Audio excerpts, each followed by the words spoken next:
Olá, pessoal, sejam muito bem-vindos a mais um episódio do VisuCast, o podcast que conecta oftalmologia veterinária, negócios, gestão e, claro, histórias que inspiram. Eu sou a Laura Paulucci. Eu sou a Silvia Soares e hoje temos aqui um convidado muito especial. Ele é mais do que um médico veterinário, é um pioneiro. E o Brasil deve muito a ele, porque foi graças a seu inconformismo e sua vontade de sempre querer mais que a oftalmologia veterinária brasileira hoje é referência mundial. Durante mais de 40 anos, o Dr. Jorge não apenas cuidou de olhos de animais, ele abriu os olhos de milhares de veterinários no Brasil e fora dele, mostrando que a excelência não é uma opção, é uma obrigação. Ele é referência, líder, pesquisador e carrega em si o inconformismo e a vontade de ser pioneiro. Receber Dr. Jorge aqui não é apenas uma honra, é celebrar histórias que já inspirou gerações e continuar a inspirar várias outras. Senhoras e senhores, prepare-se para conhecer este homem extraordinário. Bem-vindo, Dr. Jorge. Obrigado. É um prazer estar aqui com você. Obrigado. Eu que me sinto cheio de orgulho de estar aqui. Para mim é uma honra. Convite para estar participando assim, desse podcast. É o podcast da Visu.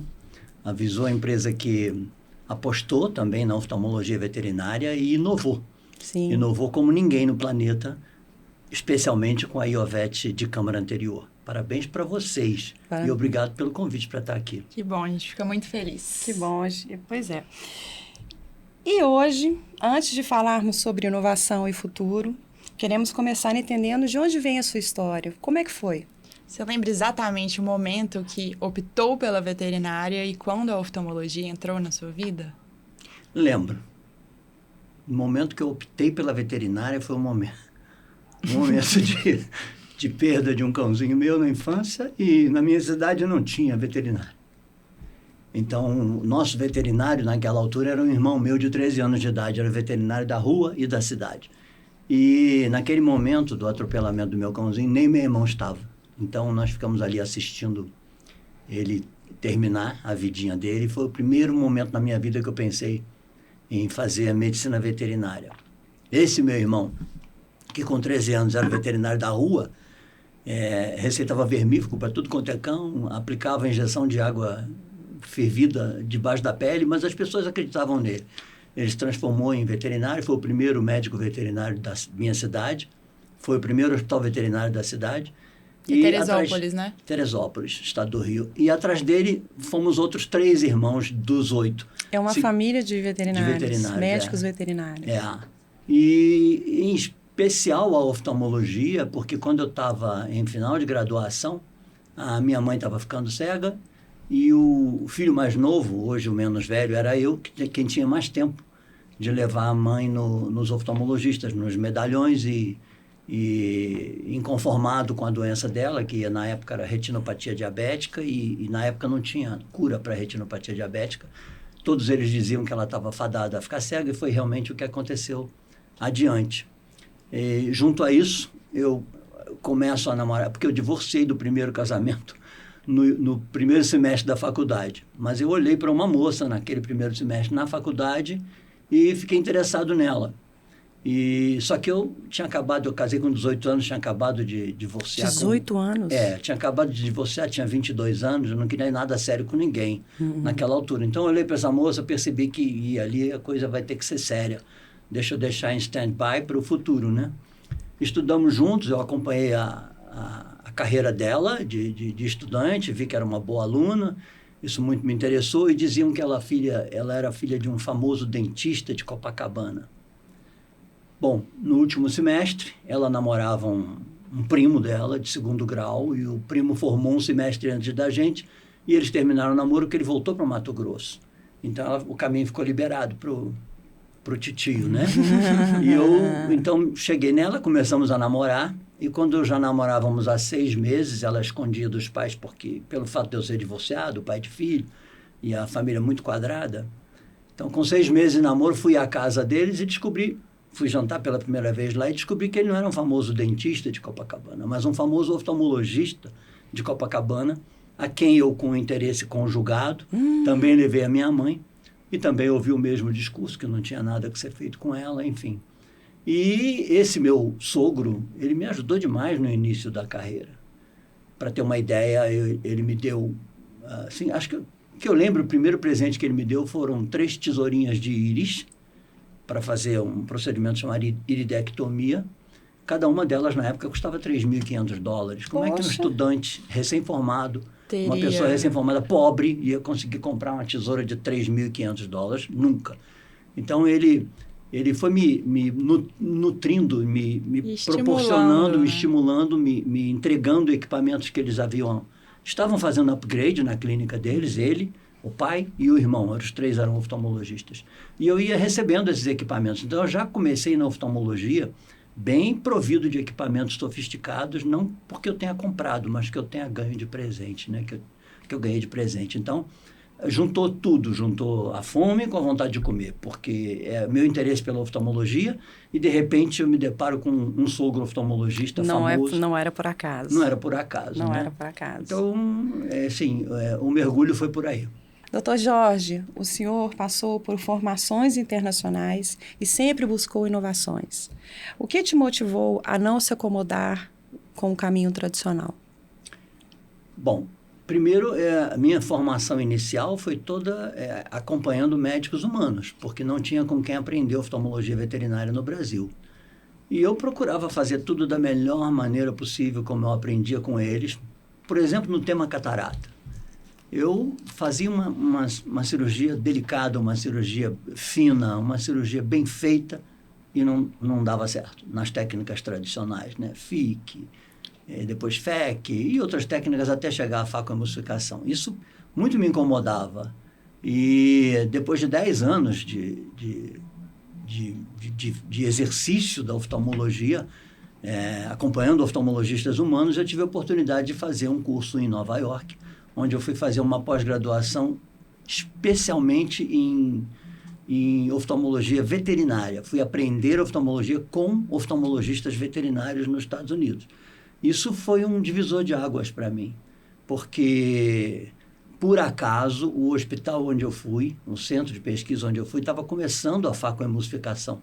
Isso em que ano? Isso em 1990. Olha só. Então, eles estavam começando na facoemulsificação. Então, eu tive a oportunidade de participar com eles desse começo. Mas você já acompanhava a faco na medicina humana? Não. Também não? Não tinha. Era só, aqui na medicina humana, eu só acompanhava a FIC, a FEC e a fragmentação extracapsular do cristalino, que era o que havia de mais moderno, né? Uhum. Eu acompanhei gancho e alça, acompanhei a criocirurgia, tudo isso eu repeti em oftalmologia veterinária e nada funcionava. Acompanhei a FEC e acompanhei a facofragmentação extracapsular e, para você ter uma ideia, nos primeiros 10 anos da minha vida, eu devo ter operado 80 animais. E depois, de repente, nos outros 30 anos, eu operei mais de 4.000 animais. Então, você vê a diferença que a faco fez na minha vida e na vida dos pacientes, né, que passaram por esse procedimento. Ela veio para realmente modificar a história da catarata, em especial na oftalmologia veterinária.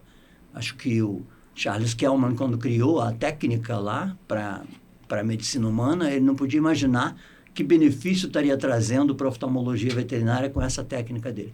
Porque a cirurgia no ser humano, as tradicionais, já eram suficientes.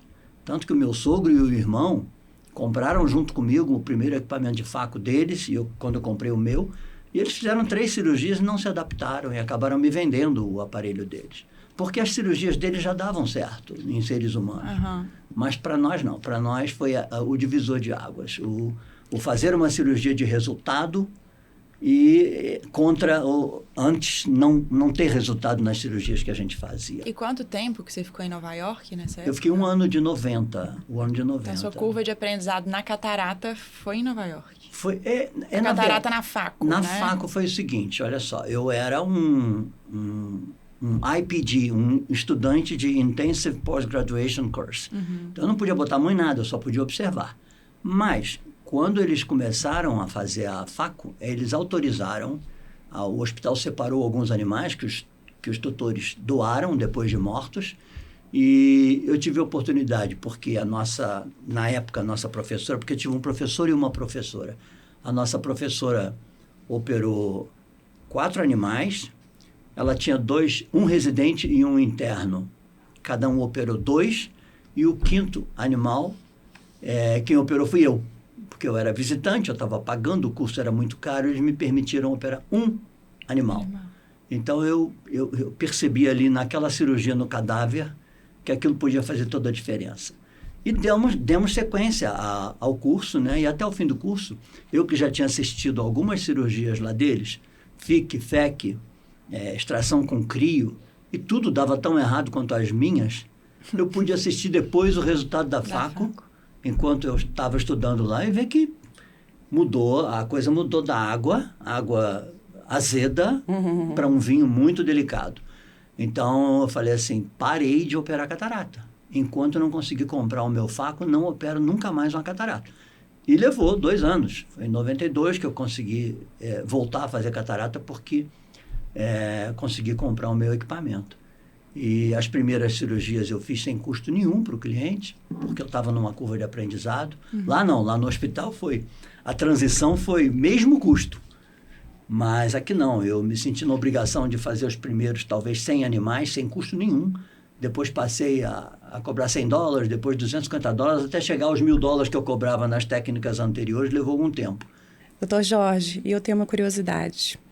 Como é que foi administrar aquela primeira cirurgia de FACO na vida? O que foi mais fácil? Administrar o coração ou os parâmetros do equipamento? Olha... A primeira cirurgia sozinho, 100% sozinho. 100% sozinho, Na verdade, os parâmetros do equipamento eu tinha estudado bastante, porque vem um manual gigantesco que nos ensina tudo ali naquele manual. Eu não sou muito de ler manual, mas eu estava extremamente focado em migrar a minha cirurgia para faca emulsificação, eu tinha que ler tudo. Então, assim, o aparelho eu não tive problemas, não. Difícil foi realmente lidar com a emoção de perceber que salto que eu havia dado na minha profissão e que benefício que eu poderia trazer dali para frente, tanto aos animais quanto aos tutores que sofrem tanto ao ver seus animais cegos e se batendo dentro de casa e deixando ele brincar num primeiro momento da cegueira. Depois eles até meio que acostumam, mas num primeiro momento uma profunda depressão, os tutores percebem isso. Então, assim, eu percebi que eu ia mudar. Eu ia mudar muita gente, eu ia mudar muita emoção na cabeça de muita gente, eu ia mudar muita coisa na vida dos animais. E foi uma alegria enorme. Então, foi difícil lidar com essa emoção. Eu costumo dizer que a cirurgia da catarata, ela não só beneficia o cachorro, mas ela traz um impacto na família. Não, com certeza. E como a sociedade passa a enxergar o valor da oftalmologia veterinária no Brasil. Eu acho que isso é um ciclo fundamental. É verdade. Eu só acho que a gente precisa divulgar cada vez mais a oftalmologia veterinária e a cirurgia de catarata em si. Como outros procedimentos também. Até hoje eu recebo clientes na clínica que dizem: eu mal podia imaginar que existia oftalmologia veterinária, quanto mais cirurgia de catarata. E quando eles sabem... é normal o cachorro ficar cego. Pois é. Com a idade. Exatamente. E outra coisa que eles ficam impressionadíssimos é quando a gente fala que também implanta uma lente em substituição cristalina. Eles falam: muito menos isso eu podia imaginar, que vocês pusessem lente. Aí eu conto para eles que o meu sogro começou a implantar lente em gente, porque o genro dele, eu, no caso, já implantava em cães. Pois é, eu ia te perguntar isso, assim, como foi nesse início, quando você aprendeu a FACO, já tinha implante de lente? Já tinha implante de lente rígida e ampla, não tinham lentes dobráveis ainda. Tá? Então a incisão tinha que ser bem maior. A incisão da FACO era de 3.2. Hoje tem até de 1.8, né? Mas a incisão era de 3.2, mas depois a gente tinha que ampliar até 6, 7 milímetros. Mas já fez toda a diferença, porque a manipulação foi muito menor dentro do olho. Enfim, depois foram surgindo os viscoelásticos, eu comecei a operar catarata, não tinha sequer visco. Não existia sequer visco. Você fazia o implante da lente sem visco? Bom, o hidroimplante hoje até é uma novidade, né? Eu apresentei o hidroimplante nos Estados Unidos sem visco. Em determinadas situações em que o visco pode ser contraindicado, a gente prefere usar o mínimo de visco possível. Então, na hora do implante da lente, a gente pode, pela incisão acessória, fazer só uma irrigação, inflar a câmera com o cartucho na incisão principal e botar a lente dentro do olho, chama hidroimplante. Isso é apresentado no congresso em Londres. Não coloca o visco nem na hora de montar o cartucho? Só no cartucho. Para a lente deslizar. E aí a gente despreza o excesso de visco, praticamente entra a lente com mínimo mínimo possível de visco dentro do olho. E na época, como que era o acesso a essas lentes intraoculares? Era difícil, a gente só conseguia trazer de fora do Brasil, né? Eu sempre fui rato de congresso, então eu sempre fui muito a congresso, eu sempre trouxe lentes de fora. É por isso que eu digo, a Visu veio fazer também uma grande mudança na nossa rotina de compra, tanto de visco quanto dos outros suprimentos para a cirurgia de catarata. As lentes, poxa, a lente de câmara anterior, nossa. Eu queria saber de você o que você acha a importância de uma lente intraocular projetada especialmente para veterinário. Eu acho sensacional. O olho do cão tem suas particularidades com relação ao olho humano, né? Para começar, o tamanho do cristalino do cão chega a ser 4 vezes maior do que o cristalino do ser humano. Então, quando vai lá na minha clínica um oftalmologista assistir uma cirurgia, ele fica impressionado. Fala, não para de sair catarata de dentro desse olho nunca, porque a catarata deles é muito pequena. Ela ocupa 1/20 do volume do globo ocular. Dificilmente vai ser dura igual ainda por cima, tem a característica da dureza, mas o tamanho do cristalino do ser humano é 1/20 do volume do globo. O tamanho do cristalino do cão é 1/5 do volume do globo. Então, é muito maior. Chega a ser 16 vezes maior o cristalino do cão, né? Comparado, assim, na proporção com o globo ocular. Então, eles ficam assim, nossa, não para de sair nunca catarata de dentro desse olho. Ainda por cima, o ser humano opera o cristalino, opera a catarata numa fase em que ela começa a causar prejuízo na qualidade de vida dele. E muito precocemente, para o ser humano, a catarata já causa prejuízo, já prejudica a visão, já prejudica ver televisão, já prejudica dirigir automóvel. Então, ele vai para a cirurgia numa fase muito mais precoce de que um animal vai. Porque até o tutor perceber que o animal não está enxergando, a catarata já está madura praticamente. E qual é a melhor hora para se operar um cachorro? A melhor hora é a hora que a catarata começa a prejudicar o estilo de vida dele, é o que eu penso, tá?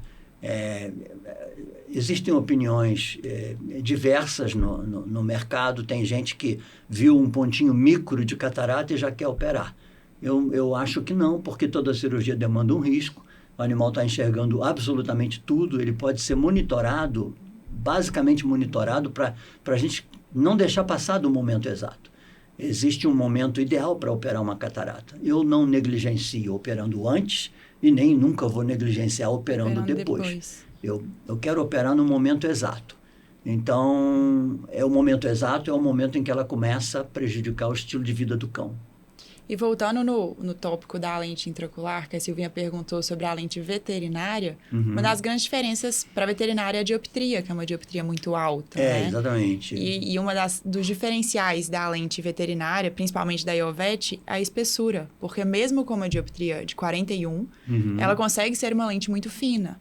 Então, quando a gente pega uma lente comum, feito para humanos, como dioptria alta, normalmente é uma lente bem mais grossa. Bem mais grossa, mais pesada, inclusive, para dentro do saco capsular. E qual que é a importância da lente intraocular em uma faco? A importância da lente intraocular numa faco? Bom, são várias, né? Primeiro, devolver a qualidade refrativa ao animal, né? Devolver tanto quanto possível, porque para animal não se produzem as frações, né? Para animal a gente só produz lentes de 41 dioptrias para cães e 53 para gatos. Então, não existe mercado para produzir fração, porque eles vestem entre 39 e 43 dioptrias. Não há mercado para 39, 25, 39, 50, até chegar a 43. Então, foi preconizado no mundo inteiro que a gente faria para cães lentes de 41. Se aquele cão especial servisse para ele ficar emétrope a lente de 41, ele vai ficar.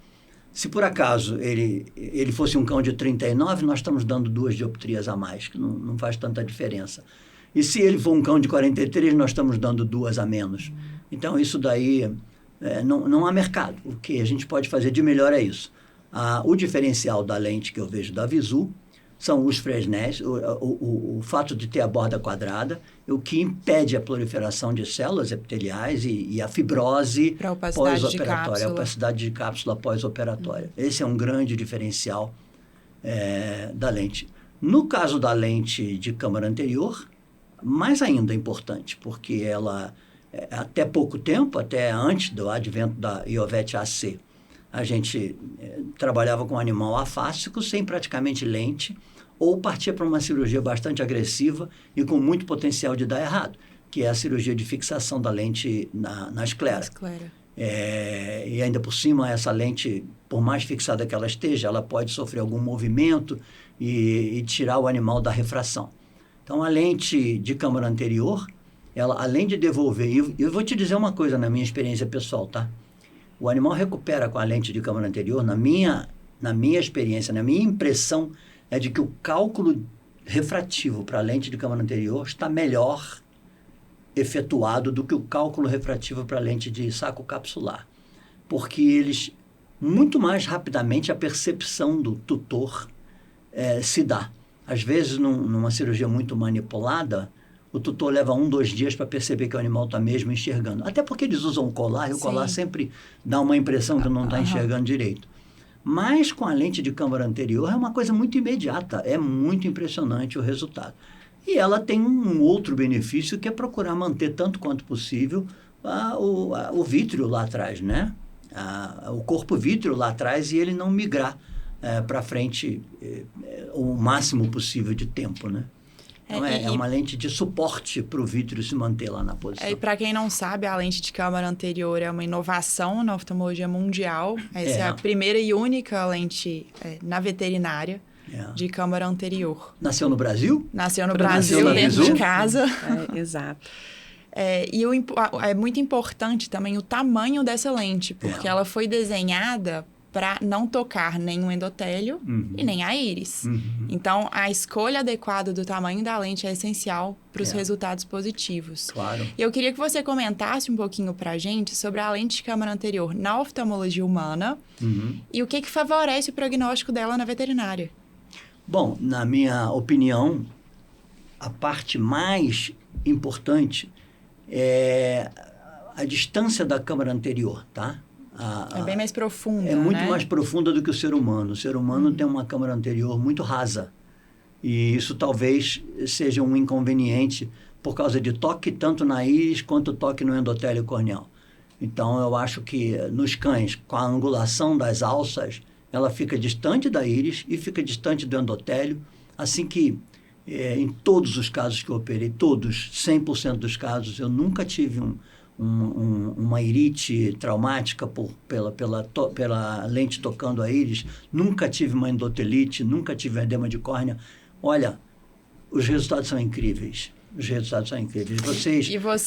Você é oftalmologista veterinária, Silvinha não é, mas eu queria que a Silvinha fosse para perceber quanto benefício vocês trouxeram para a oftalmologia veterinária brasileira e mundial. Eu agradeço, mas eu fico emocionado porque quem fala isso é uma das pessoas que tem mais casuísticas no mundo sobre a AC. O senhor quebrou um recorde. No mundo foi uma das pessoas com mais casuística, né, Laura? Olha, que bom saber disso. Que bom saber disso. Eu espero quebrar muito mais. Está no top. Eu espero quebrar muito mais. Exato.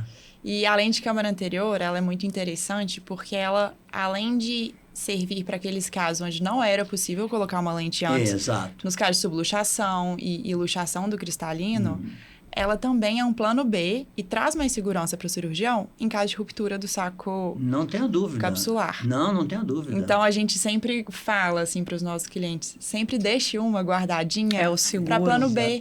Isso vai te trazer mais segurança e o resultado vai ser muito bom, claro, mesmo que você não possa implantar uma lente de saco capsular. E é importante que o cirurgião tenha sempre os 3 tamanhos disponíveis, porque ele não sabe que animal que vai chegar, que animal que vai precisar. Então, ele tem que ter a disponibilidade ali na hora, porque senão Se ele não tiver, ele perde a oportunidade de, no momento cirúrgico, ele fazer o melhor pelo paciente. Exato, concordo. E pensando nos cirurgiões que hoje ainda não tiveram condições de comprar uma faco, mas que atendem uma casuística interessante de catarata e hoje fazem a FIC, pode ser o início da curva de aprendizado deles começar a fazer a FIC com implante de lente de câmara anterior? Sem dúvida. Antes de migrar para a faco? Sem dúvida nenhuma, sem dúvida nenhuma. Sem dúvida nenhuma. Ele fazer a FIC em si é mais complicada do que o implante da lente de câmara anterior. Sim. Então, quem faz uma FIC e hoje não utiliza esse recurso, que é o implante da lente de câmara anterior, está deixando de dar o seu melhor para si mesmo, em termos de satisfação, e para o seu paciente. Né? E falando de inovações e desse início da curva de aprendizado, a gente sabe que a formação de novos cirurgiões é muito importante. Naturalmente. E o que você acha, na sua opinião, que impede as pessoas migrarem para a faco e startarem na cirurgia de catarata? Olha, eu vou falar por mim, talvez. Lá no início, a pessoa tem que ter muita coragem de enfrentar a cobrança, porque há muita cobrança. Porque nas técnicas tradicionais, o cliente praticamente dividia a responsabilidade conosco. Vamos operar, mas não sabemos se vai dar certo, se não vai dar certo. Com a faco, tem um monte de gente fazendo e dando certo. Então, para aquele cirurgião que não faz ainda, ele se amedronta de, nos primeiros resultados, as coisas não andarem tão bem. Então, a minha sugestão é que ela esteja sempre com alguém experiente ao lado. Não que esse alguém vá trabalhar para ela, mas vai estar ao lado como meu sogro esteve sempre ao meu lado. Que foi sua maior referência foi nessa minha história, maior referência. Né? Nunca operou para mim, porque ele falava, eu nunca operei para um residente, porque se um dia você assume a cirurgia para um residente, esse residente vai perder a confiança nele próprio para sempre. Então, ele não operava para o residente, não operava para mim. Então, eu acho que o cirurgião que quer migrar, no início, para dar mais segurança a ele, é bom ele ter uma pessoa experiente do lado dele. Não sei quantos somos operando catarata no Brasil, mas devemos ser perto de 100 pessoas, talvez. Sim, um pouquinho mais, talvez. Será? Mas... Bom, então eu vejo pelo Rio, que tem 5 pessoas, por São Paulo, que deve ter umas 25, não sei. Então, eu imagino que esteja perto de 100, um pouco para menos, um pouco para mais. Então, tem gente disposta a ajudar. A gente ajuda muita gente. E eu acredito que tenha muita gente no país inteiro com disponibilidade para ajudar. E foi pensando justamente em quebrar essa barreira do medo e trazer mais segurança pro aluno, né, para quem quer aprender a cirurgia de catarata, e que a gente vai lançar o Facovet 360. Ah, pois é. E que eu tenho muito orgulho de falar que o Dr. Jorge é o coordenador desse curso. E eu queria te perguntar, o que mais te motivou a abraçar essa ideia e embarcar nessa jornada com a gente? Olha, bom, primeiro eu tenho muita simpatia pela empresa, pela Silvia, pela Laura, e a Medfacos lá atrás, meu sogro foi convidado para ser um dos sócios quando ela foi fundada. Ele me confidenciou isso uma vez e ele não tinha espírito empresarial e abriu mão. Mas eu sempre tive muito apreço pela Medfacos. Um dos meus facos é o Regency 2020. Então, assim, esse é um motivo. O segundo motivo é que eu vejo uma necessidade imensa para atender a demanda. Hoje, estima-se que 1,5 milhão de animais estão precisando da cirurgia de catarata. E em 10 anos... Significa o dobro de olhos, né? 3 milhões de olhos. 3 milhões de olhos. 1,5 milhão de animais são 3 milhões de olhos. E em 10 anos isso vai passar para 2,5 milhões de animais, 5 milhões de olhos. Olha, daqui a 10 anos, muitos desses 100 vão estar aposentados. Você imagina se a gente não ensinar muita gente a operar muita catarata, o que vai ser desses animais que não têm acesso? Condenados à cegueira? Condenados à cegueira? Não pode. Eu acho que chega a ser uma responsabilidade social a gente ensinar mais gente a operar catarata, sabe? É preciso que E mais, divulgar perante tutores também que a catarata, que existe a oftalmologia veterinária, que a catarata é uma cirurgia muito viável, de resultado esplêndido hoje, em torno de 95%. A catarata hoje é a cirurgia mais realizada no mundo, Dr. Jorge, em humanos. E, por outro lado, é a que mais se deixa de fazer também. Em animais. Em humanos também. Em humanos? Em humanos também. Pois é. Em função do custo. E né? são quantos cachorros... O Brasil hoje é uma potência em pet, né? É o segundo acho que é o mercado. terceiro maior mercado. Eu acho que é o segundo, hein? Segundo? Acho que passou para o segundo. Em número de animais é o terceiro. É o terceiro. Mas em tamanho de mercado... Tamanho de mercado, falando em dinheiro, né? Em mercado financeiro. Foram 75 bilhões faturados no mercado pet no último ano. Então, é o segundo, Você nota que os tutores estão cada vez mais dispostos a investir no animal, inclusive em qualidade de saúde. Eu costumo dizer o seguinte, eu frequento muitos lugares no mundo inteiro porque eu gosto de, quando eu vou para um congresso, ficar uma semana que seja num hospital veterinário de oftalmologia. E eu vou te dizer uma coisa, o brasileiro que gosta de animal, porque o que não gosta, nem vai ter. Tá? Então, esses animais que estão sob posse responsável, cães hoje, 67 milhões e meio de cães estão sob posse responsável, isso significa comem ração e tomam vacina. Esses tutores respeitam os animais, amam os animais. E vou dizer, o brasileiro que ama o animal, acho que não tem povo no mundo que ame tanto quanto o brasileiro. Tanto que as pessoas falam, sua clínica só atende gente rica. Não, a minha clínica atende gente que ama o animal. Tem gente pobre, tem gente classe média, média alta, rico e bilionário. Nós temos clientes de todos os níveis e respeitamos todos de forma igual. E vou dizer mais, as pessoas das melhores vizinhanças do Rio de Janeiro, onde no caso é a minha clínica, são as pessoas que pedem para dividir o procedimento, porque é um procedimento caro e a gente respeita também. A gente parcela, né, o custo de um procedimento desse.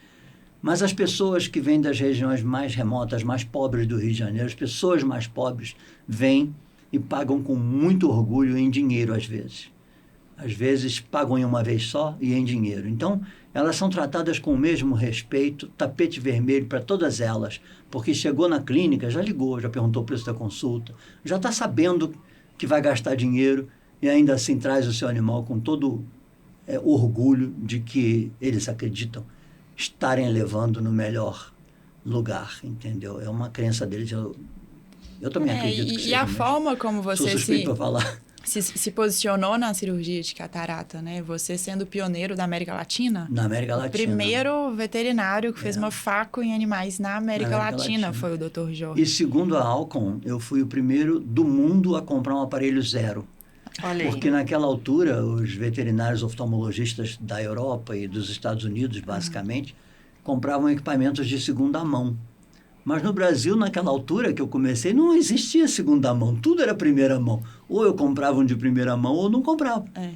Então, eu comprei um faco zero dentro da Alcon e isso foi falado hoje no mundo inteiro dentro da empresa. Colecionador de facos, né? São quantos na sua coleção? Estou indo para o 13º faco. Olha, até a última vez eu sabia que eram 9. Não, são 10. Se você sabia de 9 até a última vez, foram comprados mais 3. No último ano ainda. Foram comprados mais 3. E agora, porque agora eu estou atrás de um faco vitriófago posterior. E voltando ao assunto de formar novos profissionais, a ideia desse curso, ele veio com acesso fácil por ser um curso online, e um modelo muito inovador, porque a gente também está trazendo experiência da oftalmologia humana, que foi o que te motivou no início. Exato. Então, é um formato nunca antes visto na história da veterinária. O nosso time de professores tem o Dr. Jorge como coordenador, o Dr. Fábio Canadani, oftalmologista referência em catarata e glaucoma, oftalmologista humano, o Dr. Tarcísio, que hoje também é um dos grandes cirurgiões do Brasil, e a doutora Tatiane também. Sim, e a doutora Tatiane Osório, que está à frente do Graham, tem uma grande experiência na parte clínica da catarata. Então, a gente está com uma expectativa muito grande. O time é sensacional. Em fazer o que ninguém nunca fez. Exato.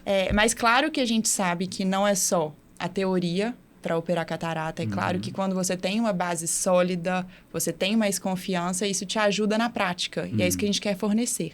Mas pensando na parte prática, eu já fiquei sabendo que você vai abrir um programa de mentoria com o Dr. Jorge Pereira no CEPOV.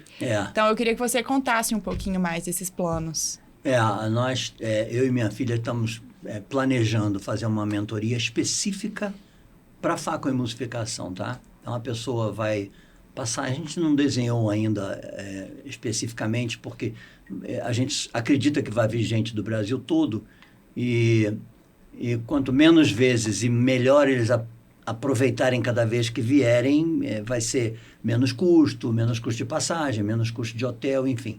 Então, talvez a gente faça 2 programas, um para quem é do Rio de Janeiro, seria um programa talvez mais extenso e menos intensivo, mas com o mesmo número de casuísticas. Eles vão fazer um hands-on, botar a mão e trabalhar mesmo o dia inteiro. Eles vão frequentar a clínica, podem acompanhar consultas, podem acompanhar todo o processo, podem acompanhar os exames pré-operatórios para catarata ou para outras cirurgias. Podem assistir outras cirurgias, inclusive, mas o foco vai ser a mentoria para facoemulsificação especial.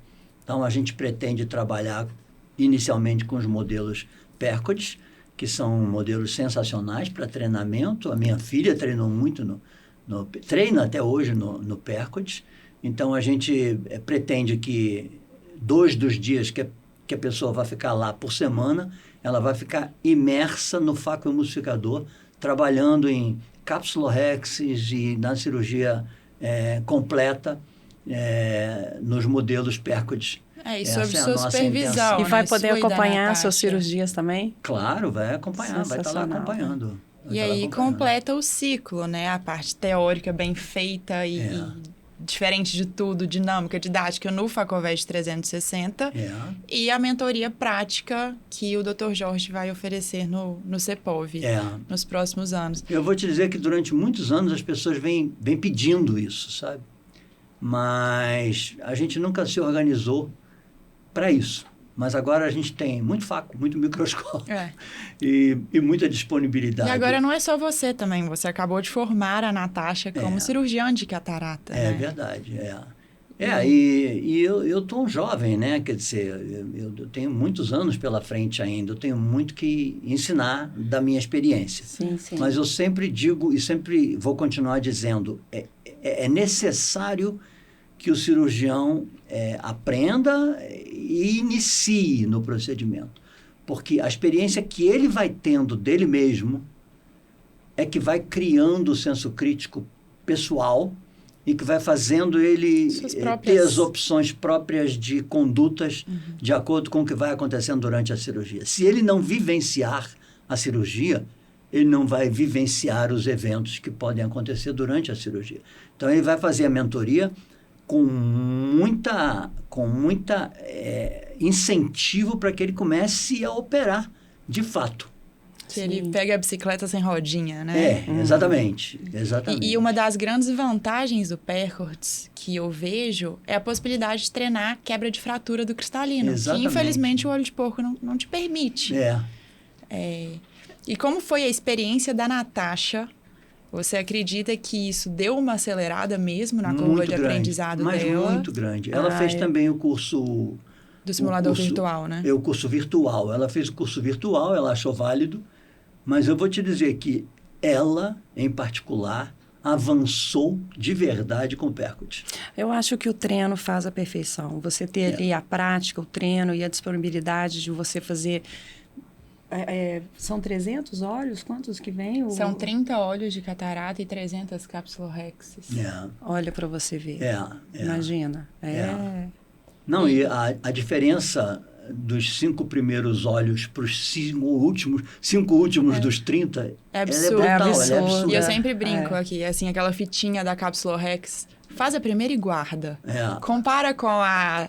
Depois de 100, depois de 200, 300. Compara a primeira que você fez. E vou te dizer mais. Quem faz uma cápsula-rexis bonitinha, com a fitinha, tem tudo para fazer muito mais fácil perfeita, na vida real. Na vida real. Porque eu acho mais fácil. Na vida real. Na vida real do que a da fitinha. entendeu? A da fitinha, eu mesmo precisei fazer várias para fazer ela bonitinha. E na vida real, eu já faço bonitinho. Doutor Jorge, a Visu está muito feliz em ter o senhor como coordenador do projeto do Facovete 360.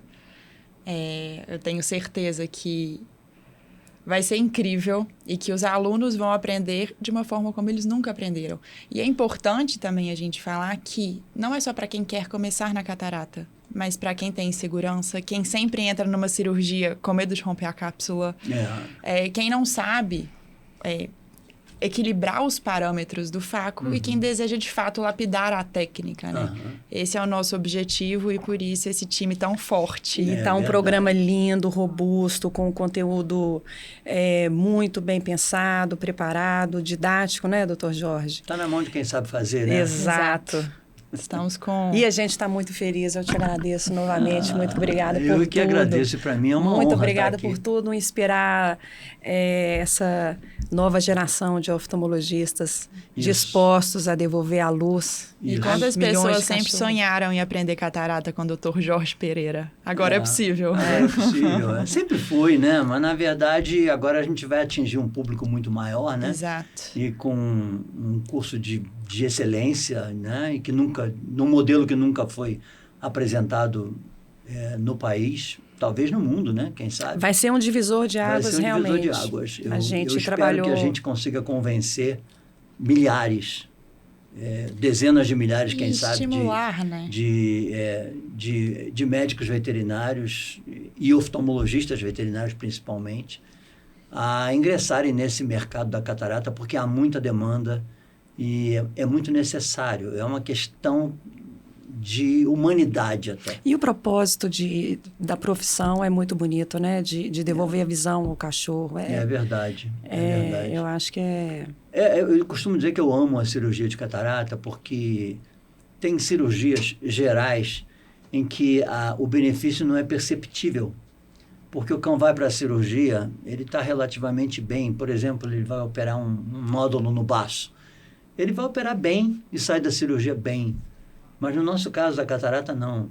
A cirurgia de catarata é uma cirurgia que devolve algum sentido o sentido para o animal de uma percepção imediata. Sim. Ele entrou na cirurgia inválido e saiu da cirurgia capaz de ser feliz novamente. Isso é uma percepção dupla, do próprio animal e do tutor do animal. Claro. Então, isso traz felicidade a todos. E para nós uma satisfação imensa. E é uma né? cirurgia segura, né? Comenta Muito um pouco segura. para a gente sobre a taxa de sucesso da cirurgia de catarata. No nosso serviço, em torno de 96%. E eu atribuo essa diferença para o ser humano, que é 98%, Okay. eu atribuo ao fato de ser um animal, entendeu? A gente não tem como impor comportamentos a um animal. Então, a pessoa opera a catarata, o médico recomenda naquela primeira semana, não abaixa, não... Eu vivi uma situação uma vez incrível, chegando na clínica para trabalhar no Rio. Eu fui tomar um cafezinho num bar, chegou um senhor, isso eram 8 horas da manhã, chegou um senhor e pediu um chopp. Aí o rapaz serviu o chopp, botou aquela borracha de papelão embaixo do chopp dele, quando ele pegou o chopp, o papelão caiu ao chão. Eu imediatamente abaixei, peguei o papelão para o moço e botei em cima do balcão. Ele falou, muito obrigado, até porque eu não poderia abaixar, porque eu operei a catarata. Eu falei, é mesmo? Como eu conheço todo mundo em Ipanema? Eu falei, operou aonde? Aí ele disse onde operou. Eu falei, quando é que o senhor operou? Eu falei, vim de lá agora, acabei de operar. E já estava no bar tomando chopp. Olha que incrível. Então, assim... A recuperação é muito rápida também, é muito né? rápida, mas ele não abaixaria para pegar o negócio. Como é que eu posso pedir ao cão para... Olha, não sacode a cabeça. Isso né? é impossível. Não se comporta, não vai agredir ninguém, ficar pulando. Não tem, é impossível. Eu acho que é aí que reside, talvez, essa diferença percentual do ser humano para animal. E a taxa de sucesso é muito alta também por causa da fase antes da cirurgia de catarata, que é a seleção do paciente. Não tenha dúvida, não tenha dúvida. A seleção é tudo, né? Sim. Aliás, uma das coisas que eu costumo dizer, esquecendo de fazer o comentário, o que de melhor eu aprendi nos Estados Unidos, além da faco em si, foi a selecionar melhor o paciente. A gente simplesmente, até a minha ida para lá, era catarata, operava. Era catarata? Operava. A gente não tinha preocupação se havia um glaucoma subclínico por trás da catarata. A gente não fazia ultrassom ocular, não existia. Não existia eletroretinografia.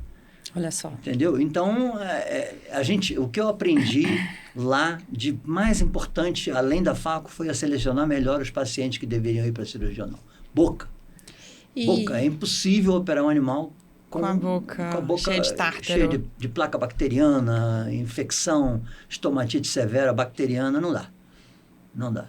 Então, o sucesso da cirurgia está diretamente relacionado com a seleção do seu paciente. Seleção, procedimento e adesão ao pós-operatório. Adesão do tutor. Do tutor. Porque se o animal não se deixa medicar, ele não pode ser operado. O pós-operatório, a gente sempre diz essa frase para o tutor. O pós-operatório é quase tão importante quanto a própria cirurgia.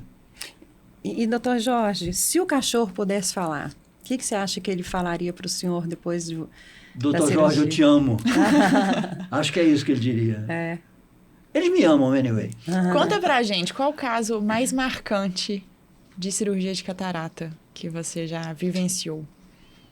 Deve ter muita história, Tem muitos, né? mas eu tenho um engraçado. O que o doutor Jorge mais tem é história para contar, Eu tenho muita né? história para contar, mas tem um que foi muito engraçado, porque o animal chegou cego, operou os 2 olhos, a pedido da tutora mesmo, e estava lá em cima depois da cirurgia, ele estava lá em cima no bloco cirúrgico. Por algum motivo, a anestesista bobeou, o animal já devia estar acordando, e deixou a porta do ambiente pré-cirúrgico, onde o animal é preparado, aberto. Eu sei que num dado momento eu cheguei no meu consultório e o animal estava lá embaixo, porque o meu bloco cirúrgico é no 2º andar. O animal estava dentro da minha sala. Eu falei, não acredito, como é que esse animal desceu a escada? Aí peguei no colo, levei lá para cima de novo e falei, doutora, você bobeou aí, o animal desceu, estava lá no meu consultório. E aí ela falou, nossa, bobeei, desculpa e tal. Mas aí eu quis ver de que forma que ele veio e filmar. E aí eu filmei. O animal, deixei ele ali, ele desceu de novo as escadas, foi lá no meu consultório que estava procurando a porta de saída. Olha só. E aí filmei o animal vindo e subindo a escada de novo e voltando para o bloco cirúrgico. Ou seja, é um animal que não dava 2 passos sem bater em alguma coisa. Foi assim, imediatamente. Foi engraçado que eu filmei e mostrei para os tutores, foi uma choradeira só. Imagina. Então, talvez, quando ele acordasse, a primeira coisa que ele ia te falar é, quero ir embora. Ao invés de eu te amo. E, doutor Jorge, eu quero ir embora, eu quero ir para a praia. A gente sabe hoje que os tutores estão cada vez mais exigentes, principalmente pelo papel que o animal representa dentro de uma família. Como que é para você lidar com a expectativa desse tutor? Olha, eu lido... Eu sou uma pessoa que eu tenho muita facilidade, talvez pelo meu signo, sei lá, para quem acredita. Qual signo? Gêmeos. Eu tenho muita facilidade de lidar com qualquer situação. Então, por exemplo, às vezes eu estou lá dentro da clínica, eu percebo que tem um cliente qualquer estressado com a secretaria lá da clínica. E aí eu começo a me animar, porque eu vejo ali um desafio para mim. Eu tenho que dobrar essa pessoa. Entendeu? Isso só me anima, não me desanima. Então, eu entro em cena para dobrar a pessoa. E quando a pessoa sai, invariavelmente, ela para na secretaria, pede desculpas e diz que está encantada com o atendimento, e, enfim. Então, isso tudo me anima muito, me excita muito, esse desafio. Então, assim, os cães hoje estão substituindo filhos, né? As pessoas cada vez têm menos filhos, cada vez têm mais animais. Não digo só cão, não, gato está crescendo demais. Então, essa relação, acho que é como se a gente fosse pediatra mesmo. A gente tem responsabilidades e a gente não foge a elas. Entende? Eu assumo todas as responsabilidades e, como você falou ainda há pouco a frase, o que é combinado não é caro.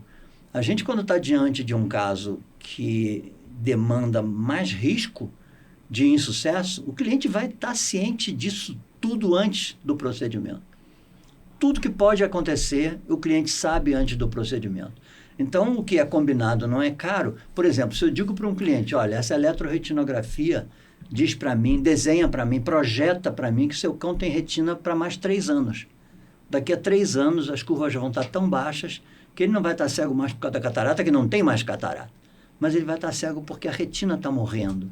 Por mais que a gente vá tentar usar neuroprotetor, enfim, não há pesquisa científica que comprove realmente que os neuroprotetores funcionem 100% na retina. Então, a gente diz para o cliente, às vezes, seu animal tem retina para 3 anos. Então, se esse animal enxergar por 3 anos, daqui a 3 anos ele estiver cego, digamos que ele operou com 8 anos, aos 11 ficou cego, ele teve uma sobrevida de 3 anos enxergando, foi o que eu entreguei de expectativa para o tutor. Isso, para mim, é 100% de sucesso. Entendeu? Porque era a nossa expectativa e foi o que aconteceu. Entendeu? Uhum. Então, é assim, a gente tem sempre que ser muito claro para o cliente com tudo que pode acontecer e com aquele caso específico, porque tem animal que a gente opera que já tem um glaucoma insidioso ali. A gente procura fazer cirurgia combinada. A gente faz endolaser e catarata. Só a catarata por si só já tem a tendência a meio que controlar a pressão, porque você tira aquele volume que o cristalino representa dentro do olho, abre espaço para circular mais o humor aquoso. Para o leigo isso talvez não faça muito sentido, mas para quem está assistindo e for do ramo vai entender. Mas a gente ainda por cima faz o endolaser para prevenir ainda mais que esse glaucoma evolua. Então a gente tem muito recurso para trabalhar e tudo que pode acontecer, o cliente tem que estar ciente. E quando os riscos são muito grandes, aí está tudo escrito no termos de ciência isso que eu ia comentar. E de consentimento e livre. Você sempre fala sobre a importância de ter esses termos de consentimento e você está respaldado e se sente mais seguro como... Muito mais seguro, né? Muito mais seguro. Tem que então, isso é essencial e não só na oftalmologia, mas em qualquer especialidade da veterinária. Qualquer especialidade. Ciência e livre consentimento. Eu acho que quando trabalha com a saúde é importante ter esses... Agora, enfim, sabendo de tantos recursos na oftalmologia, ainda existe tutor que se nega a oferecer um tratamento de qualidade para o seu cachorro? Ou esse cenário está mudando? Olha, isso pode ser que seja diferente de endereço para endereço. Lá na minha clínica, todo mundo que vai quer o procedimento. Até aqueles clientes para os quais os pacientes eu digo que não vale a pena o procedimento. Eles querem ainda assim. E aí tem cliente que diz assim, mas doutor, o senhor não diz que a catarata pode hiperamadurecer e apodrecer? Eu não quero que isso aconteça com o meu animal. Eu quero operar, mesmo sabendo que ele não vai voltar a enxergar. Porque eu não quero que ele venha a viver essa situação de inflamação crônica dentro do olho, glaucoma secundário, enfim. Sim. E aí a gente conversa com ele com muita clareza. Uhum. Eu digo assim, eu já vivi isso N vezes. Depois que você olhar para o olhinho do seu bichinho, ver que não tem mais catarata, que o olho está lindinho de novo como era antes, você vai começar a me cobrar. Exato. Mas doutor, mas não está enxergando. Não é você possível. Você sabia que não ia enxergar. Por isso que é importante ter tudo assinadinho. Claro. Porque senão a gente vai ter que gravar todas as conversas no celular, né? Para depois lembrar a pessoa, olha o que a gente combinou, né? Então, assim, eu não me nego a operar um paciente, a não ser que eu veja mais risco em operar do que não benefício. operar. Uhum. Entendeu? Então, mas se eu não vejo risco em operar, mesmo sabendo que o animal não vai enxergar, eu falo, tá bom. E vou te dizer mais, eu tenho colegas em São Paulo que afirmam que mesmo com uma eletroretinografia flat, eles operam aquele animal e que alguns deles passam a navegar melhor depois da cirurgia. E se a gente fizesse eletroretinografia de campo focal, talvez a gente descobrisse alguns pontos da retina que tivessem alguma curva, né? Como a gente faz o campo total, ela vem flat, mas se fizéssemos campo focal, talvez teria alguma resposta, né? Então, assim, até isso eu conto. Tem colegas em São Paulo que fazem o animal até, mas não posso prometer nada. O que esse exame me diz é que não vai haver visão depois da cirurgia. Você sabe quantos animais existem no Brasil? E quantos cachorros existem no Brasil?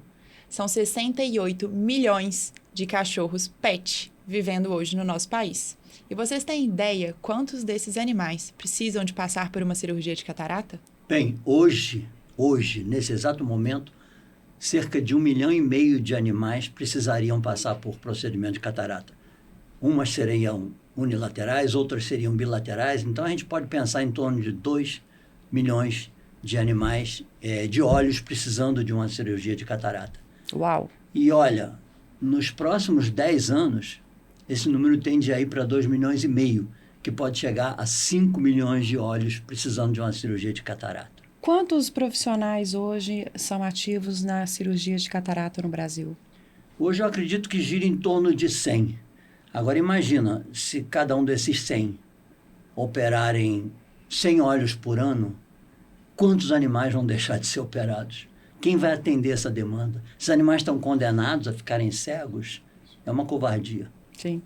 E foi pensando justamente nisso, na formação de novos profissionais na oftalmologia veterinária, que a Visu decidiu inovar mais uma vez com o Visu Academy, uma plataforma de ensino na oftalmologia veterinária totalmente online e que vai startar com um curso de catarata chamado Facovet 360, onde eu tenho orgulho de dizer que o coordenador é o Dr. Jorge Pereira.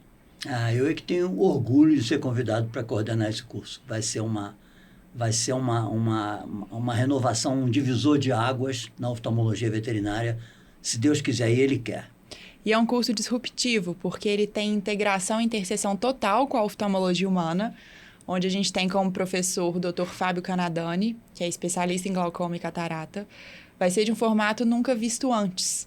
Além disso, teremos o Dr. Tarcísio, que é um dos grandes cirurgiões de catarata do Brasil, e a doutora Tatiane Osório, que é referência na clínica do pré e do pós-operatório em cirurgia de catarata. Trouxemos um time de referência para mudar a história da oftalmologia e o rumo dos novos cirurgiões de catarata. E assim, quem sabe, porque nesses 10 anos, muitos de nós vamos estar aposentados, né? Quem sabe assim a gente consiga formar um time gigante de cirurgiões para atender essa demanda. A demanda é muito grande. A demanda é enorme e é isso que a Laura falou muito bem. A gente precisa disponibilizar um conteúdo robusto, um conteúdo que a gente acredita que faça diferença na vida do profissional. Vamos juntos mudar a oftalmologia. Yes! E falando de futuro agora, como você enxerga a oftalmologia daqui 20 anos no Brasil? No Brasil, eu posso dizer até no mundo, como eu enxergo no mundo. Estou curiosa. Vamos para o mundo. Eu acho que vão surgir dispositivos, a gente mesmo está trabalhando nisso, para cirurgia de catarata, bem mais baratos do que pode custar um facoemulsificador. A tendência das empresas é sofisticar cada vez mais o equipamento, fazer equipamento com consumíveis, né? E eu acho que vem por aí equipamentos, porque é o seguinte, é preciso que o procedimento de catarata chegue nos cantões da Índia, nos cantões da China, Sim. onde até hoje se faz o COT, que é espetar um estilete dentro do olho e empurrar o cristalino para a câmara vítreo. Até hoje, século XXI, século XXII, né? Século XXI, ainda se faz o procedimento de COT em cantões da Índia. Por quê? Por questões de custo. Mas a cirurgia de catarata, eu acho, creio eu, que ela vai baratear bastante para poder ficar acessível em regiões remotas onde os governos não podem pagar para os seus humana e na veterinária? Cidadãos. Na veterinária, eu acho que vai acabar acompanhando, né? Porque se surgir tecnologia mais em conta, eu estou te falando, a gente está trabalhando nisso. Se surgir tecnologia mais em conta, eu acho que muita gente vai adotar a cirurgia mais em conta, que ela esteja perto do percentual de sucesso, ainda que seja um pouco menor, mas a ideia é que ela seja de igual para melhor. Mas se ela se aproximar do sucesso que a gente obtém hoje com a Faco, por um custo muito menor, eu acho que a gente vai caminhar para isso. Isso vai ser uma fatalidade. Que bom. E falando sobre o facoemulsificador, o aparelho mesmo, a gente sabe que é um impeditivo para muitas pessoas começarem, porque é um aparelho caro.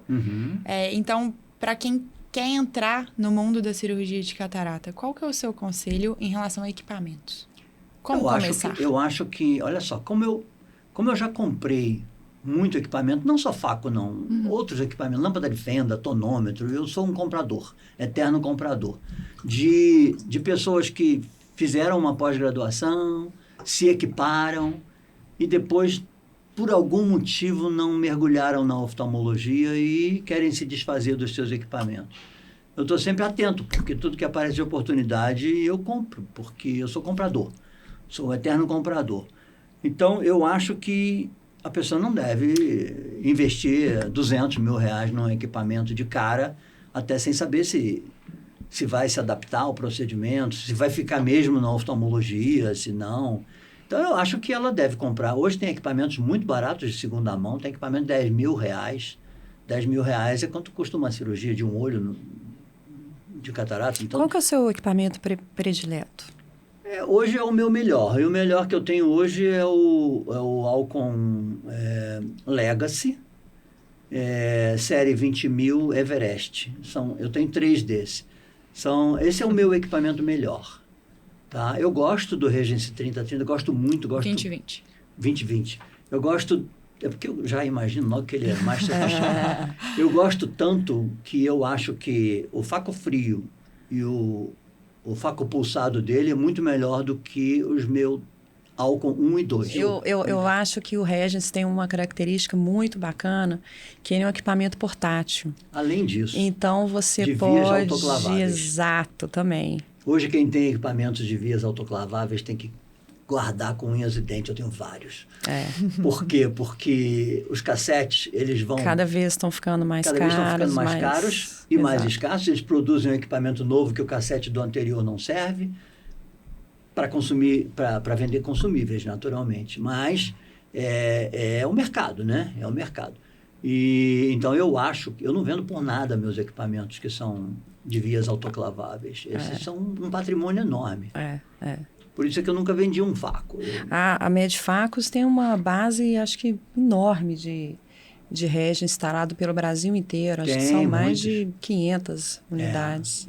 Tem muitos. E principalmente para quem faz volante na veterinária, é um equipamento que leve, não portátil, estraga. pequenininho, E aguenta o tranco, né? E assistência técnica aqui, né, gente? Pertinho. Bem pertinho. E como que você maneja esses 13 facos? Você sempre usa o seu favorito? A gente, assim, eu faço uma escolha, tá? Porque eu preciso rotacionar. Eles não podem ficar parados muito tempo. Pois é. Então, eu faço uma escolha. Aquela cirurgia que o meu desenho de lâmpada de fenda e toda a clínica do animal me diz, isso aqui vai ser um melzinho, eu não preciso de nada mais sofisticado para trabalhar, eu vou lá no meu Universal 1. Às vezes eu vou no Universal 2. Às vezes eu vou no Regency, às vezes eu vou no Legacy. Até porque eu tô comprando cassetes de Legacy fora do Brasil. Agora na Argentina eu comprei 6, que vou receber, vão ser entregues no Texas. Olha, eu acho que assim, o sucesso da cirurgia não é o aparelho, é a habilidade cirúrgica, é quem está por trás pilotando essas máquinas. E a responsabilidade técnica. Eu acho que é assim, é um triângulo, tá? Claro, mas o caso, é o animal em si, a situação do animal em si. O cirurgião. E é o equipamento e o cirurgião, sabe? Se ajudando mutuamente. Claro. E para quem está começando na veterinária, quem está se formando agora, procurando perdido para que área seguir, ou quem já decidiu que quer pequenos e clínica de pequenos, mas não decidiu a especialidade. Qual conselho você dá para essas pessoas? Bom, a gente tem muito estagiário lá em Teresópolis, que lá tem uma universidade, tem uma escola de veterinária, e lá na clínica a gente recebe muito estagiário dessa faculdade. A gente tem um convênio com eles. O meu conselho para eles é sempre, vai pensando aí se você vai querer vida acadêmica ou prática privada. Se você quiser vida acadêmica, eu te aconselho a procurar logo um mestrado, doutorado, pós-doutorado, vai fazendo a sua carreira de professor e pesquisador. Se você quiser prática privada, procura olhar para uma especialidade que te interessa mais. Se for clínica geral, vai fazer uma residência em clínica geral. Se for alguma especialidade, vai procurar fazer uma residência na especialidade. Acho que o ideal é um programa de residência, mas, por exemplo, na oftalmologia, nós temos 2 programas de residência oficiais só. Na Rural, assim, pelo MEC, né? Na Rural e na Universidade Federal do Paraná, com Fabiano Montiani. Então, só tem esses 2 programas oficiais. Nós tínhamos um programa no CEPOV, mas era um programa focado no CLOV. Porque para o CLOV a pessoa tem que ter a residência, e essa residência pode ser num programa oficial do MEC ou com qualquer membro do colégio, tá?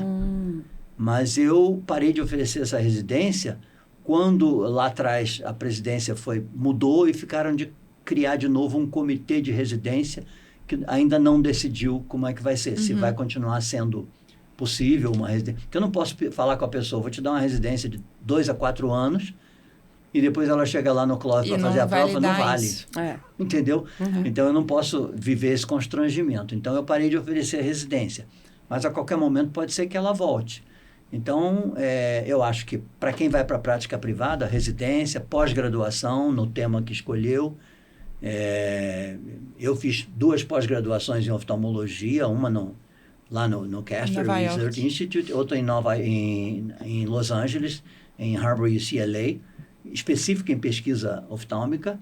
E minha filha fez o curso de pós-graduação em oftalmologia. A minha mulher fez o curso de pós-graduação, já depois de uma senhora, em medicina de felinos, que ela sempre gostou, sempre atuou muito em medicina de felinos, e acabou sentindo necessidade de fazer o curso, muito embora é uma necessidade para ela mesmo, né? Porque ela já tinha muito cliente, não precisava estar fazendo assim, a regulamentação da profissão, né? Mas, enfim, eu acho que o caminho é esse. Quem quer fazer carreira acadêmica, mestrado, doutorado, pós-doutorado, quem quer vir para a vida prática, residência, pós-graduação, colar em alguém, tá? Colar em alguém que tenha experiência, que tenha vivência e que possa fazer transferência de habilidade. E hoje os tutores procuram cada vez mais médicos especializados, pós-graduados e focados em uma área, né? A tendência da veterinária para os próximos anos. Mas muitos clientes hoje, eu te digo, lá dentro da minha clínica, eles perguntam para mim assim, doutor, o senhor conhece algum veterinário de família? Porque eu sinto falta de um veterinário de família. Eu queria ter um veterinário que eu possa confiar nele para tudo. Inclusive para indicar nos casos... Exatamente. E para quando a coisa avançar, ele indique um neuro, um cardio, um ortopedista, um oftalmologista. Mas todo cliente está reclamando que está sentindo falta do médico de família, tá? Do médico que tem uma visão geral do todo, eu acho que isso. Eu vou te é dizer capaz de que conectar as pontas. Eu vivenciei uma vantagem muito grande, porque naquela época, quando eu comecei, se eu quisesse viver só de oftalmologia, eu ia morrer de fome, tá? Então, os meus 20 primeiros anos, eu fiz clínica e cirurgia geral e fiz oftalmologia. Só que a agenda da oftalmologia foi crescendo e foi me tirando da clínica e cirurgia geral. Ao mesmo tempo, foram surgindo especialistas em, por exemplo, eu operava coluna, operava crânio, operava coração. Mas foram na época que não tinha ninguém para quem indicar e eu aprendi a fazer. Por que eu não ia fazer? Mas à medida em que foram surgindo cirurgiões cardíacos, neurocirurgiões, ficava feio eu continuar fazendo. Sim. Quando eu quero ser referido como oftalmologista, eu tenho que referir para o especialista. Sim. Comecei a referir os casos e abandonar as outras áreas e ficando só na oftalmologia. Então, isso me deu muita cancha clínica.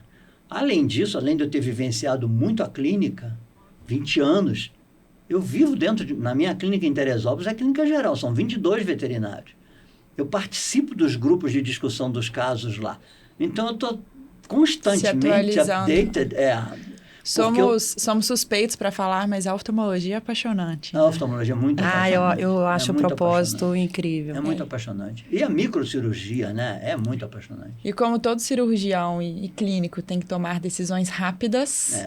A gente vai fazer uma brincadeira aqui com você de perguntas rápidas e respostas. Sim, a gente quer ver as suas habilidades. Espero poder responder. Deixa eu beber uma aguinha para... Se você pudesse colocar uma frase na frente de todas as clínicas veterinárias do Brasil, qual frase você colocaria no outdoor? Eu colocaria o que eu tenho na minha sala de espera. Cuidando dos olhares, ainda que não seja uma clínica de oftalmologia, cuidando dos olhares que tudo dão e nada pedem. Tem uma frase sua que eu gosto muito também, que é: não aceite simplesmente a cegueira do seu cão. Quem sabe ele pode voltar a ser feliz. E tem uma outra que tem uma empresa que usa em todas as palestras, eventualmente alguém fotografa o slide, que tem meu nome lá, com a frase e manda para mim. Olha o que eu vi aqui na palestra tal. É uma frase que diz assim... aguarde, porque o melhor ainda está por vir. E sempre estará, Sim. entendeu? O melhor está por vir. Então, assim, isso significa, eu não estou satisfeito. Isso é a cabeça de um visionário. É. O Adoro. melhor está por vir. Doutor Jorge, qual o próximo sonho? Nesse momento exato, eu faço cirurgia vitreoretiniana, tá? Tem 2 pessoas que fazem no Brasil e 5 nos Estados Unidos. Eu sou uma dessas 2. Eu aqui e o João Alfredo Kleiner em Curitiba. Eu trabalho com um equipamento que multiplica os cortes do meu vitreófago no meu equipamento tradicional, que eu uso para fazer cirurgia de retina, é um Legacy. Então, ele passa por um equipamento da Bausch & Lomb, que é chamado um enhancer, que multiplica o número de cortes para eu trabalhar no vítreo. Nesse exato momento, a minha busca é por um equipamento, por um valor acessível, que eu só estou encontrando perto de R$400 mil de segunda mão, Uau. que eu possa fazer a vitrectomia posterior com 8 a 10 mil cortes, tá? Que seria corte ida e volta, seria equipamento de 4 a 5 mil cortes de ida. Então, quando vai cortando ida e volta, multiplica por 2. Então, hoje, meu próximo sonho é esse aí.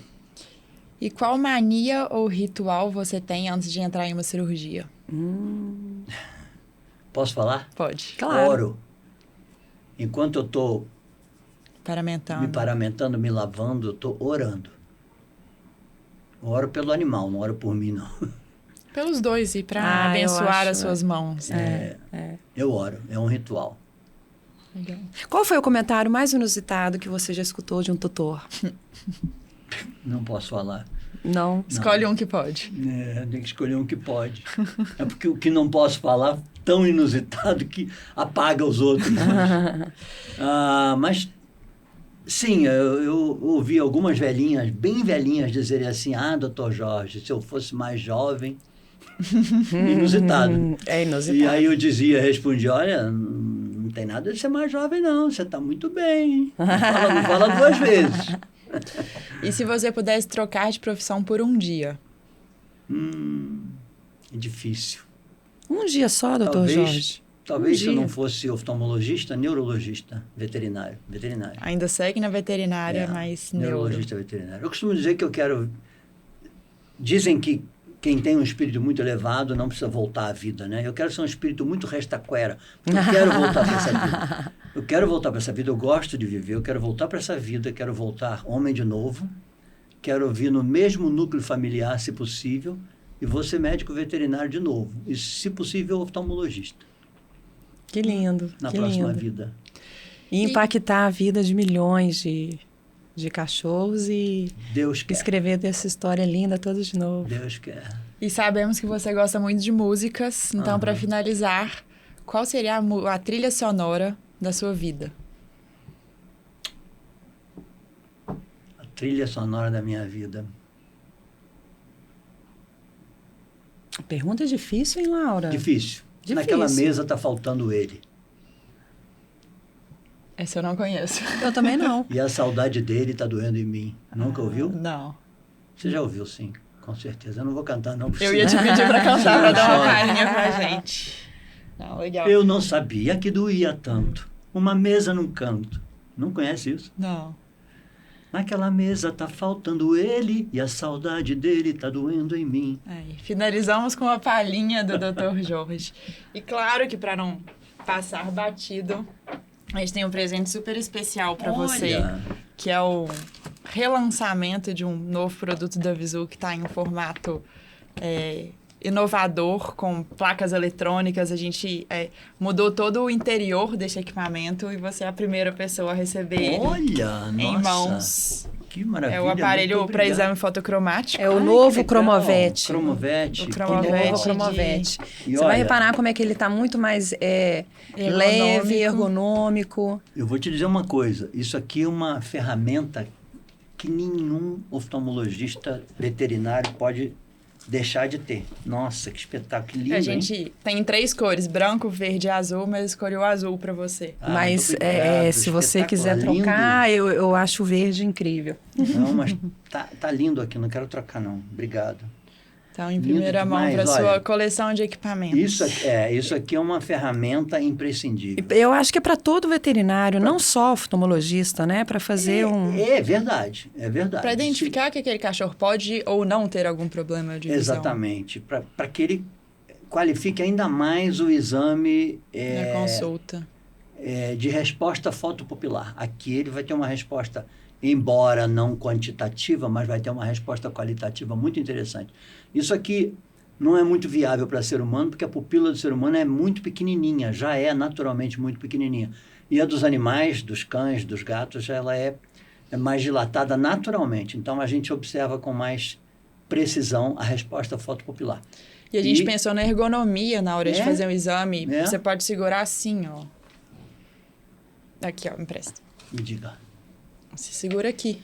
Ah, e aí você entendi. pode fazer até de entendi. cabeça para baixo. E tem 2 intensidades das 2 E tem o cores de timer luz. também?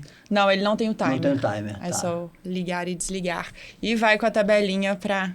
Aí muda a intensidade Ah, entendi. e muda a luz. E é leve, é prático, a pessoa pode... Sensacional. E ainda tem a tabelinha para auxiliar no que legal. direcionar possíveis diagnósticos. Que legal, muito legal. Doutor Jorge, foi um prazer Nossa, ter o você prazer aqui e com a a honra gente. foi minha. É um Foram minhas. privilégio muito grande da Visu e nosso poder conviver tão diretamente com você e principalmente agora nesse projeto que a gente tem grandes expectativas. Estamos muito animados.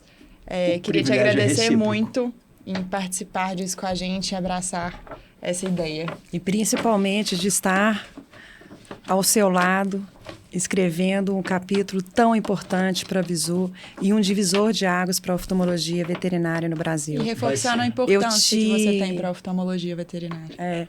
Eu agradeço por ter um gigante conosco. Oh, obrigado. Obrigada, doutor Jorge. Obrigada, doutor Jorge. Imagina, nada que agradecer. Eu que tenho uma honra enorme de ter sido convidado a participar desse projeto. Esse projeto vai fazer a diferença. Vai ser como aquele divisor de águas na minha vida. Vai ser esse projeto para a oftalmologia veterinária. Vai ser um divisor de águas, eu tenho certeza. Amém. Pessoal, foi isso. Muito obrigada pela audiência. Espero que vocês tenham adorado o papo com o Dr. Jorge, assim como a gente. E se fez sentido para você, compartilha e deixa seu like aqui. E esperamos vocês no próximo episódio do VisuCast.